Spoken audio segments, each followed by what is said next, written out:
Welcome to our channel. ನನ್ನ ದೇಶ ನನ್ನ ಜನ ಚೆನ್ನವೀರ ಕಣಿವೆಯವರು ಬರೆದಿರೋ ಪದ್ಯವನ್ನು ಸಾರಾಂಶ ನೋಡಿಕೊಂಡು ಬರೋಣ. ನಾವೆಲ್ಲರೂ ಒಂದೇ ಕುಟುಂಬದಲ್ಲಿ ವಾಸಿಸುತ್ತೇವೆ. ಅವರನ್ನು ನನ್ನ ತಂದೆ, ನನ್ನ ತಾಯಿ, ನನ್ನ ಅಣ್ಣ, ನನ್ನ ಅಕ್ಕ ಎಂದು ಹೆಮ್ಮೆಯಿಂದ ಗುರುತಿಸುತ್ತೇವೆ. ಇದೇ ಬಗೆಯ ಅಭಿಮಾನವು ನಾವು ಹುಟ್ಟಿದ ದೇಶದ ಬಗ್ಗೆ ಇರಬೇಕು. ನಾವೆಲ್ಲರೂ ಭಾರತೀಯರು, ಭಾರತ ಮಾತೆಯ ಮಕ್ಕಳು. ಭಾರತದಲ್ಲಿ ವಿವಿಧ ಧರ್ಮಗಳಿವೆ, ವಿವಿಧ ಭಾಷೆಗಳಿವೆ, ವಿವಿಧ ಸಂಸ್ಕೃತಿಗಳಿವೆ, ಇತಿಹಾಸವಿದೆ. ಆದ ಕಾರಣ ಪ್ರತಿಯೊಬ್ಬರಿಗೂ ತನ್ನ ದೇಶದ ಬಗ್ಗೆ ಅಭಿಮಾನ ಇರಬೇಕು. ತಾಯಿ ಮತ್ತು ತಾಯ್ನಾಡು ಸ್ವರ್ಗಕ್ಕಿಂತಲೂ ಮಿಗಿಲು ಎಂದು ಸಂಸ್ಕೃತ ಸುಭಾಷಿತ ಹೇಳುತ್ತದೆ. ಕುವೆಂಪು ಅವರು ದೇಶ ನನ್ನದು, ನಾಡು ನನ್ನದು ಎನ್ನದ ಎದೆ ಸುಡಗಾಡು ಎನ್ನುತ್ತಾರೆ. ಇಲ್ಲಿ ಕವಿ ಈ ದೇಶವನ್ನು ವರ್ಣಿಸಿ ದೇಶಭಕ್ತಿಯನ್ನು ಮೆರೆದಿದ್ದಾರೆ. ನಾವು ಇದ್ದ ಪಾಠದ ಪದ್ಯದ ಸಾರ ಪ್ರಶ್ನೆ ಉತ್ತರವನ್ನು ನೋಡಿಕೊಂಡು ಬರೋಣ. ಇದರ ಬಗ್ಗೆ ಕವಿ ಪರಿಚಯ ನೋಡೋಣ. ಕೃತಿಗಾರರ ಪರಿಚಯ, ಒಂದು ವಾಕ್ಯದಲ್ಲಿ ಉತ್ತರಿಸಿ ಇವುಗಳನ್ನು ನೋಡೋಣ. ಕಣವಿಯವರು ತನ್ನ ದೇಶ ಮತ್ತು ಜನರನ್ನು ಏನೆಂದು ಭಾವಿಸಿದ್ದಾರೆ?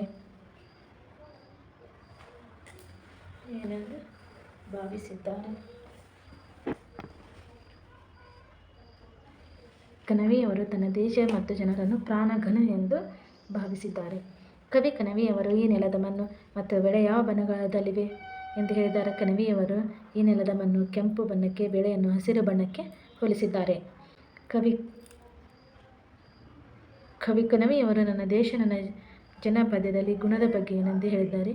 ಕವಿ ಕಣವಿಯವರು ನನ್ನ ದೇಶ ನನ್ನ ಜನ, ನನ್ನ ಮಾನ ಪ್ರಾಣಘನ ತೀರಿಸುವೆನು ಎಂದು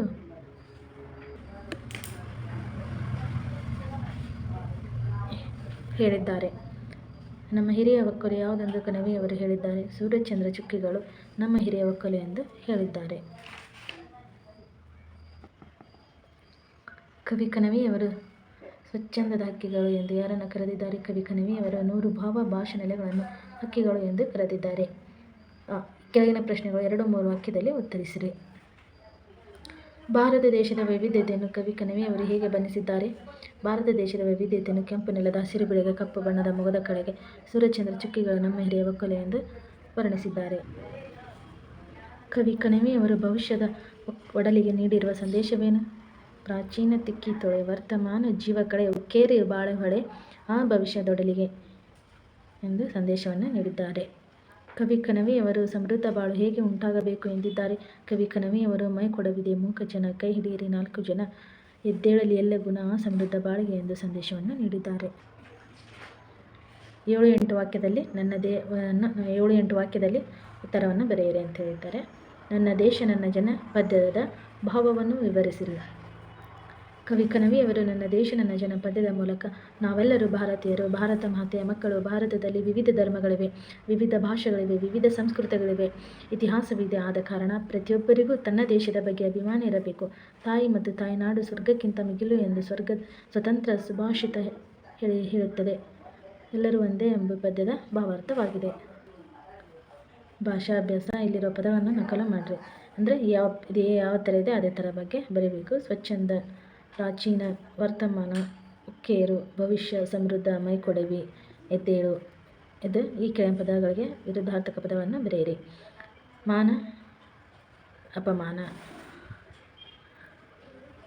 ಅಪಮಾನ, ಪ್ರಾಚೀನ ಕಿರಿಯ, ಹಿರಿಯ ನವೀನ, ಏರು ಇಳಿ. ಈ ಪದ್ಯದ ಬಳಕೆಯಾಗಿರುವ ಪ್ರಾಸ ಪದಗಳನ್ನು ಓದಿ ತಿಳಿಯಿರಿ. ಇದು ಹೇಗಿದೆ ಅದೇ ಥರ ಓದಿ. ಜನ ಘನ, ನೆಲ ಕಲೆ, ಚನ ಗುಣ, ಬೆಳೆ ಕಳೆ, ತೊಳೆ ಹೊಳೆ, ಒಡಲಿಗೆ ಬಾಳಿಗೆ.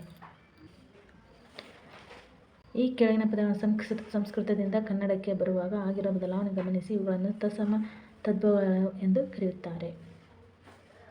ಗುಣ ರಿನ, ಮುಖ ಮೊಗ, ವರ್ಣ ಬಣ್ಣ, 4 ಜನ್ಮ ಜನುಮ, ಚಂದ್ರ ಚಂದಿರ, ಮೂಕ ಮೊಗ, ಕ್ಷಣ ಚನ.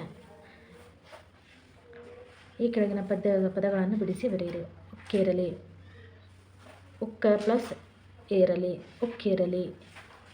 ಭವಿಷ್ಯದೊಡಲಿಗೆ, ಭವಿಷ್ಯ ಪ್ಲಸ್ ಒಡಲಿಗೆ, ಭವಿಷ್ಯದೊಡಲಿಗೆ. ಎದ್ದೇಳು, ಎದ್ದೇಳಿ, ಎದ್ದು ಪ್ಲಸ್ ಏಳಿ, ಎದ್ದೇಳಿ. ಇಲ್ಲಿರುವ ಪದಗಳನ್ನು ನಿಮ್ಮ ಸ್ವಂತ ವಾಕ್ಯದಲ್ಲಿ ಬಳಸಿ ಬರೆಯಿರಿ. ಗುಣ: ತಾಯಿ ಭಾರತ ಮಾತೆಯ ಗುಣ ತೀರಿಸುವೆ. ತಾಯಿ ಭಾರತ ಮಾತೆಯ ಋಣ ತೀರಿಸುವೆ. ಸ್ವಚ್ಛಂದ: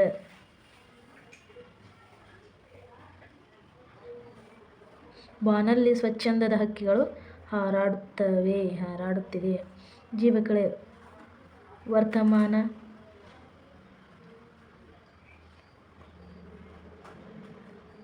ವರ್ತಮಾನದಲ್ಲಿ ಜೀವಕಳೆ ಬರಬೇಕು. ಸಮೃದ್ಧಿ: ಎಲ್ಲ ಗುಣಗಳು ಬೆಳೆದಾಗ ಸಮೃದ್ಧಿ. ಎಲ್ಲ ಗುಣಗಳು ಬೆಳೆದಾಗ ಬಾಳಲ್ಲಿ ಸಮೃದ್ಧ ಕಾಣುತ್ತೇವೆ. ವರ್ತಮಾನದಲ್ಲಿ ನಡೆಯಬೇಕು ಕಾರ್ಯಗಳು.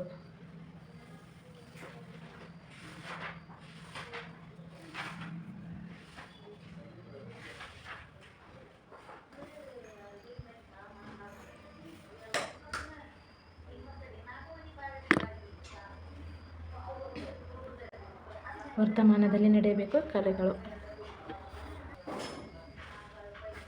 ನಿಮಗೆ ಈ ವಿಡಿಯೋ ಇಷ್ಟ ಆಗಿದ್ದರೆ ಲೈಕ್ ಮಾಡಿ, ಸಬ್ಸ್ಕ್ರೈಬ್ ಮಾಡಿ. ಅಂದರೆ ಮುಂದಿನ ಹೊಸ ವಿಡಿಯೋಗಳು ನಿಮಗೆ ನೋಟಿಫಿಕೇಷನ್ ಬರುತ್ತೆ. ನಮಸ್ಕಾರ, ಧನ್ಯವಾದಗಳು.